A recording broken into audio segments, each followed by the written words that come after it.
በጎዳናዎች ላይ BYD ቢውልድ ዮር ድሪምስ በሚል ጽሑፍ የተጻፈባቸውን የኤሌክትሪክ መኪኖች በመዲናችንም ሆነ በሌሎች የሀገራችን ከተሞች መመልከት ከጀመርን ሰንበትበት ብለናል። በተለይም ደግሞ ዓለም ከነዳጅ ጋር በተያያዘ ውጥረት ውስጥ በገባበት በዚህ ጊዜ የእነዚህ መኪኖች ሚና ጎልቶ ይታያል። BYD ምንም እንኳን ከቻይና ቢነሳም አሁን በበርካታ ሀገራት የመኪና ገበያ ውስጥ በመግባት በቢሊዮን ዶላሮች የሚቆጠር ትርፍን እያጋበሰ ይገኛል። ለመሆኑ የBYD መስራቾች እነማን ናቸው? ከዚህ የቻይና ተቋም ጀርባ አሜሪካዊ ባለሀብቶችስ ይኖሩ ይሆን? የተቋሙ ዓላማስ ምን ይሆን የሚለው የብዙዎች ጥያቄ ነው። ምናልባትም የዛሬው ዝግጅት ለጥያቄዎች መልስ ይሰጥ ይሆናል።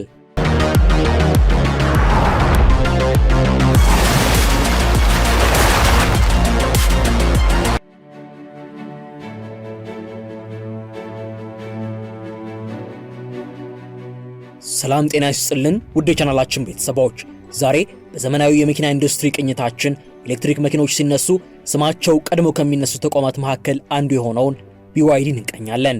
ይህ መኪና መቼ ተንጠስሶ ወደ ገበያ ገባ? ከዚህ መኪና ጀርባስ እነማን አለው? የሚለውንና ሌሎችም ያልተነገሩ የመኪናውን ታሪኮች ይዘን ቀርበናል። እስከ ዝግጅታችን ፍጻሜ ድረስ አብራችሁን ትቆዩ ዘንድ የአክብሮት ግብዣችን ነው።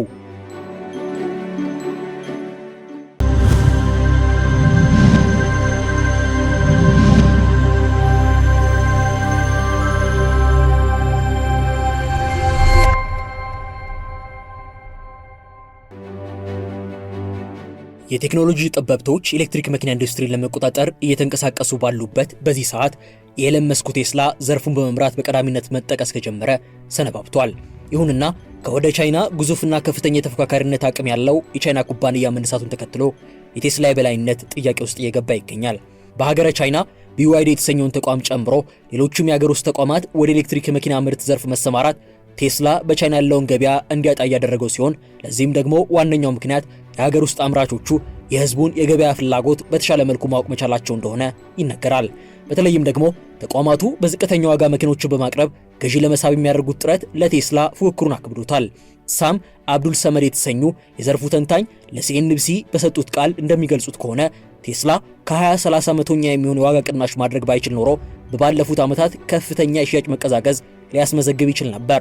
ዕውቁ ኢንቨስተር ዋረን ቡፌት በ2018 BYD ላይ $230 ሚሊዮን ፈሰስ ያደረጉ ሲሆን በወቅቱም ወደ 10 በመቶኛ የሚጠጋውን የተቋሙን ክፍል በእጃቸው ማስገባት ችለው ነበር። ኤሌክትሪክ መኪኖች ገበያ በዓለም ዙሪያ እየተንሰራፋ መሄዱን ተከትሎም ኢንቨስትመንቱ አዋጭ ሆኖላቸው ለ17 ዓመታት ያህል ቆይተዋል። ከ17 ዓመታት በኋላም በ2025 ድርሻቸውን በሙሉ ሽጠው አሁን ላይ በBYD ውስጥ ምንም አይነት ድርሻ የላቸውም።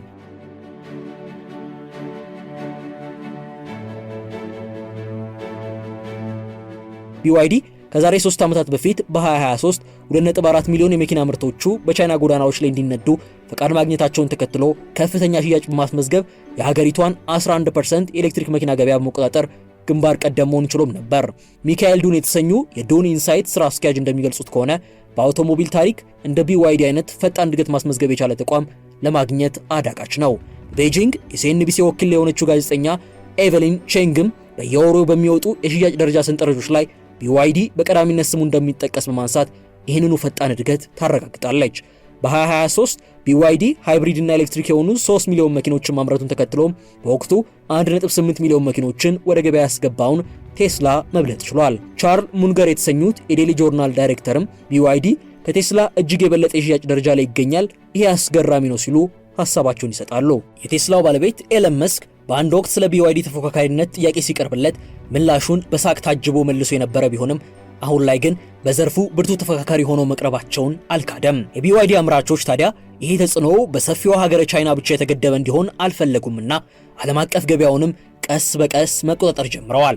በ2023 የBYD መኪኖች የኤክስፖርት መጠን በ223 በመቶኛ በማደግ በአመቱ 242765 መኪኖች ለውጭ ሀገራት ገበያ ቀርቦ የነበረ ሲሆን በ2025 BYD ከሸጣቸው 4.6 ሚሊዮን መኪኖች 1 ሚሊዮን በላይ የሚሆኑት ኤክስፖርት የተደረጉ ናቸው።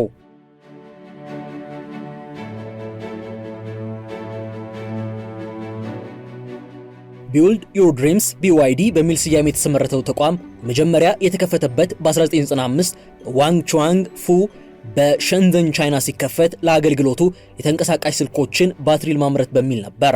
ለ10 ዓመታት ያህልም በዚህ የስልክ ባትሪ ገበያ ተፎካካሪ ለመሆን ቀዳሚ የቢዝነስ ስትራቴጂያቸው ያደረጉት አነስተኛ ዋጋን ነው። ለኖኪያና ሞቶሮላ ላሉ በወቅቱ በስፋት ጥቅም ላይ ሊውሉ የነበሩት ተንቀሳቃሽ ስልኮችም ባትሪዎቻቸውን በማቅረብ ስኬታማ የቢዝነስ ዓመታትን ካሳለፉ በኋላም ወደ መኪና ሽያጭ ኢንዱስትሪ መግባት ችለዋል።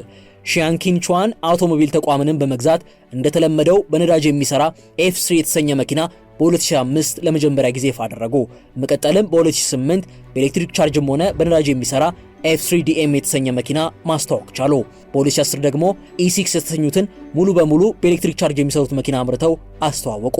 ይህ የተፈጠረው ገና የኤሌክትሪክ መኪናው ገበያ እንደተጀመረ ከመሆኑ አንጻር ወዲያውኑ በገዢዎች ዘንድ ተቀባይነት አላገኘም። ይልቁንስ ታክሲዎች ወደ ኤሌክትሪክ መኪኖች ከገቡ በተጨማሪ ኢንሴንቲቭ ይሰጣቸው ስለነበረ በእነሱ ዘንድ ተጠቃሚነቱ ከፍ ያለ ሆኖ ቢታይም በግል ደረጃ ግን ሰዎች ለግል ፍላጎታቸው እነዚህ መኪኖች ለመግዛት ወዲያው አልደፈሩም። ከዓመት ዓመትም የተወሰነ ሽያጭ ጭማሪ ቢታይም ይባስ ብሎም ካላቸው አነስተኛ ሽያጭ ላይ በ2018 እና 19 ተቋሙ የሽያጭ መቀነስ አጋጠመው።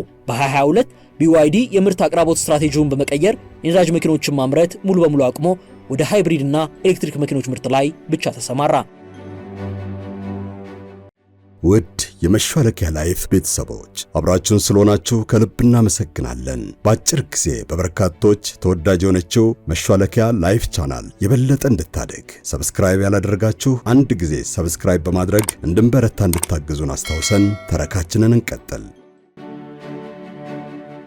አሜሪካዊው ባለሀብት ዋረን ቡፌት 10% የሚሆነው የተቋሙን ድርሻ በገዙ ጊዜም BYD ወደ አሜሪካ ገበያ መግባት የሚችልበትን እድል አገኘ። ዋረን ቡፌት በወቅቱ ለምን ያን ያህል ኢንቨስት ማድረግ እንደፈለጉ ሲጠየቁ ስለ ቴክኖሎጂው ምንም እንደማያውቁና የተቋሙ አመራር ዋንግ ላይ ግን ከሚሊዮን ሰዎች በአንዱ ላይ ሊታይ የሚችል የፈጠራ ክህሎት መመልከታቸውን በመግለጽ ውሳኔያቸውን ልክ እንደ ቁማር እንደነበር ያወሳሉ። ዋረን ቡፌት ኢንቨስት የማድረጋቸው ዋነኛ መንስኤ በቅድሚያ ለባትሪ ቢዝነሱ የነበረ ቢሆንም ከባትሪው ቢዝነሱ ጎን ለጎን የመኪናው ሽያጭ ማደግ ቻለ። ዋረን ቡፌት ኢንቨስት ካደረጉ በኋላም የBYD ስቶክ በ1400% ጭማሪ አሳይቷል። ዋረን ቡፌት ቀስ በቀስ ድርሻቸውን እየሸጡ ከተቋሙ የወጡበት ዋነኛ ሁለት ምክንያቶችም አንደኛ ቻይና ከታይዋን ጋር ካለባት እሰጥ አገባ አንጻር ጂኦፖለቲካዊ ጉዳዮች የተቋሙን የወደፊት ህልውና ችግር ውስጥ እንዳይጥሉትና የቻይና የውጭ ኢንቨስተሮች ህግጋት ተለዋዋጭ ከመሆናቸው አንጻር በተለያዩ ፖለቲካዊ ምክንያቶች የሚጠበቁ ህጎች ቢዝነሱን እንዳይጎዳው ከመስጋት አንጻር የተቀመጡ ናቸው። BYD ጊዜ ወደ ጊዜ በበርካታ ተቋማት ስር እየገባ ያለውን ኤሌክትሪክ መኪኖች ሽያጭ ለማሸነፍ የተጠቀመበት ዋነኛ ዘዴ አነስተኛ ዋጋ መቅረቡ እንደሆነ ቀደም ብለን አንስተናል። በ2023 ታዲያ ሴጉል የተሰኘው ምርቱን በ11500 ለገበያ ማቅረብ ችሎም ነበር። ይሄ የ11500 መኪናም በ35000 ገበያ ላይ ካሉ ሌሎች ተመሳሳይ አይነት መኪኖች መወዳደር የሚችል መሆኑ የተለያዩ የዓለማችን ክፍሎች ከዋጋው ተመጣጣኝነት የተነሳ ተቀባይነት እንዲገኝ አስችሎታል። BYD በቅድሚያ ባትሪ አምራች ተቋምን ይመሩ በነበሩ ሰዎች እጅ መያዙም የመኪናውን ውዱን ክፍል የሆነውን ባትሪ በተሻለ መልኩ እንዲሰሩና ከሌሎች ጋር ያለባቸውን ተፎካካሪነት በበላይነት ለመውጣት የበለጠ እሴትን ሰጥቷቸዋል።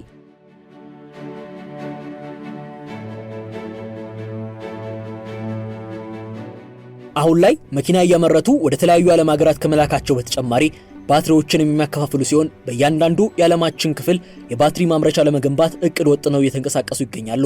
የሊቲየም አይረን ፎስፌት ባትሪዎችን በማምረትም ከቀዳሚዎቹ ተቋማት ተርታ የሚሰለፉ ሲሆን እኛ አይነት ባትሪዎች ደግሞ የቆይታ ጊዜያቸው ከሌሎቹ የተሻለ እንደሆነ ይነገራል። ባትሪ ቴክኖሎጂ ቀዳሚ ከመሆናቸው አንጻርም በተወሰነ መልኩ እንደ ቶዮታና ኪያ ላሉ ተፎካካሪዎቻቸው የመኪና አምራች ድርጅቶች ባትሪዎችን ያቀርባሉ።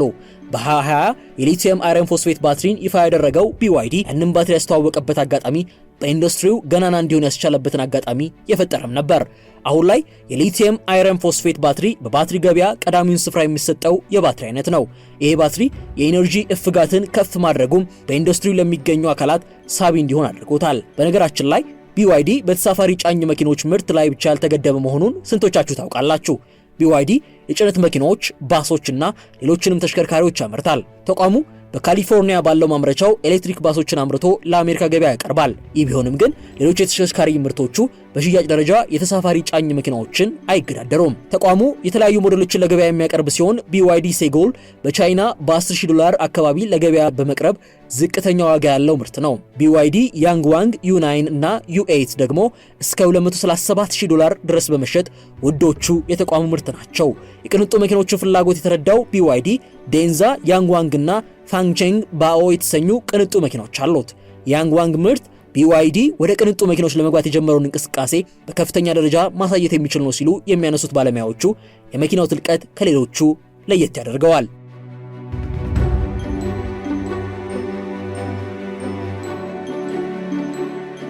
ቅንጡ መኪኖቹ ፖርሼ፣ ፌራሪ እና ላምበርጊኒ አይነት መኪኖች ለገበያው ማቅረብ እንችላለን የሚለውን ውጥን ያረጋግጥም ጭምር ነው። በ2018-19 በሀገር ውስጥ ሽያጭ ኤሌክትሪክ መኪኖች ሽያጭ መቀዛቀስ ሲመጣ በዚሁ ከቀጠልን ከገበያው ልንጠፋ እንችላለን በሚል ስጋት ተቋማቱ ሌላ ዘዴ መቀየስ ነበረባቸው። አንደኛው ዘዴ ታዲያ ከሀገር ቤት በተጨማሪ በውጭ ሀገራት የምርት መዳረሻቸውን ማስፋት ነበር። በዚህ መሰረት BYD በ2023 የደቡብ እስያን የኤሌክትሪክ መኪና ገበያ በ43%ኛ መቆጣጠር ችሏል። በታይላንድ፣ በብራዚል፣ በኮሎምቢያና እስራኤል ከፍተኛ ሽያጭ የሚያስመዘግብ የመኪና አይነት ሆኖ ተመዝግቧል።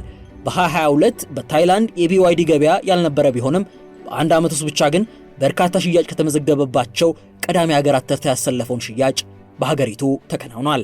BYD በአሁኑ ሰዓት ከቻይና በተጨማሪ በበርካታ ሀገራት የመገጣጠሚያ ፋብሪካዎችን በመገንባት ወደ ሥራ በመግባት ላይ ሲሆን ከነዚህም ሀገራት መካከል ታይላንድ፣ ኢንዶኔዥያ፣ ኡዝቤኪስታን፣ ብራዚል፣ ሃንጋሪ፣ ፈረንሳይ፣ ቱርክ፣ አሜሪካና ካናዳ ይገኙበታል። በየዓመቱ እስከ 29% የሚደርስ የገቢ ጭማሪ እንደሚያስመዘግብ የሚነገርለት BYD በ2024 ዓመታዊ ገቢው $107 ቢሊዮን የነበረ ሲሆን በ2025 ደግሞ ወደ $116 ቢሊዮን አካባቢ አድጓል። በዚያው ዓመትም 4.6 ሚሊዮን የሚሆኑ ኤሌክትሪክና ሃይብሪድ መኪኖችን ሽጧል። በተጣራ ትርፍ አንጻር ካየነው ደግሞ እንደ ሮይተርስ ዘገባ ከሆነ ተቋሙ በቻይና ባለው ከፍተኛ ዋጋ ውድድር የተነሳ በ2025 19% የሚሆን የተጣራ ትርፍ ቅናሽ አስመዝግቧል። BYD በቅርቡም በዓለማችን ከሚገኙ ምርጥ 100 አትራፊ ተቋማት መካከል ተካቷል። በአህጉራችን አፍሪካ ቀዳሚው ኤሌክትሪክ መኪኖች ምርት አቅርቦትን ድርሻ የሚይዘው BYD ሲሆን በተለይም ደግሞ አሁን በአገራችን ጨምሮ በሌሎች የአፍሪካ ሀገራት እየታዩ የመጡት ኤሌክትሪክ ባሶች ገበያ ላይም ቁልፉ ሚና መጫወት ችሏል።